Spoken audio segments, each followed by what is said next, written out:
Kita hidup di zaman AI kan? Nah, di tengah-tengah semua kemajuan teknologi ini, ada satu pertanyaan yang cukup bikin penasaran, terutama buat kita yang beriman. Emangnya AI bisa berdoa? Dalam pembahasan kali ini, kita akan coba bedah pertanyaan yang super mendalam ini. Oke, yuk kita langsung aja masuk ke jantung permasalahannya. Kita mulai dari sebuah skenario yang, jujur aja, kayaknya dekat banget sama kita semua. Nah, ini dia pertanyaan utamanya. Pertanyaan yang jadi pusat pembahasan kita. Apakah surga mendengarkan doa dari AI? Coba deh kita bayangin situasinya. Coba bayangin ya, pas lagi suntuk banget, lagi merasa hancur dan sendirian, terus Anda ketik kalimat ini ke AI. Godaannya besar banget kan? Dalam sekejap, AI bisa kasih kita doa yang wow, sempurna secara teologis. Kata-katanya indah, puitis, kena di hati. Tapi pertanyaannya, apakah itu beneran doa? Nah, sebelum kita bisa jawab iya atau enggak, kita perlu mundur selangkah dulu nih. Kita harus paham dulu sebenarnya doa itu apa sih? Maksudnya dari kacamata iman Kristiani. Kalau menurut Alkitab, doa itu jauh lebih dari sekedar rangkaian kata-kata. Sama sekali bukan. Ini bukan mantra sihir atau formula yang harus kita ucapkan dengan benar. Doa itu, bisa dibilang napas kehidupan rohani kita, jeritan hati seorang anak ke bapaknya. Dan poin kuncinya di sini adalah doa yang sejati itu melibatkan seluruh diri kita. Semuanya.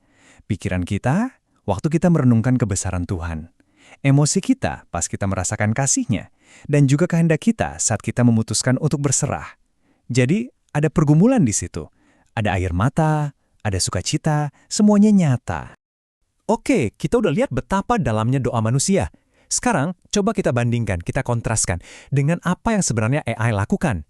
Jadi begini, kalau kita ngomongin teknisnya ya, AI seperti ChatGPT itu nggak merasakan apa-apa. Dia nggak ngerti apa itu sedih, apa itu harapan. Kerjanya itu cuma komputasi matematika yang super rumit. Dia cuma memprediksi kata apa ya yang paling pas setelah kata ini. Berdasarkan miliaran data teks yang udah dia baca dari internet. Jadi ini tuh simulasi bahasa yang canggih banget. Tapi ya tetap aja simulasi, bukan hubungan yang tulus.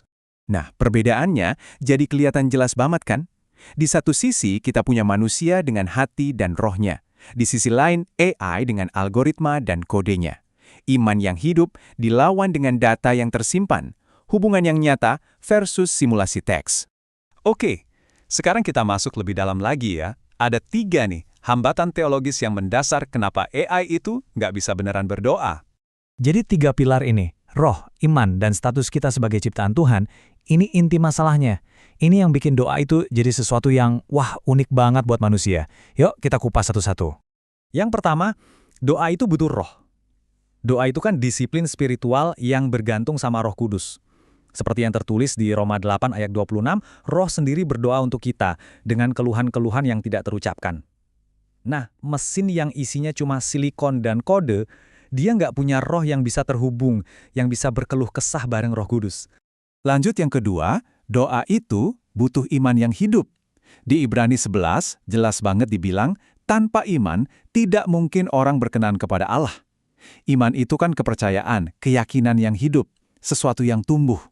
Nah, AI kan benda mati, buatan manusia. Dia nggak punya kapasitas untuk percaya, apalagi untuk mengasihi Sang Pencipta. Dan yang ketiga, ini penting banget. Doa itu respons dari seorang makhluk.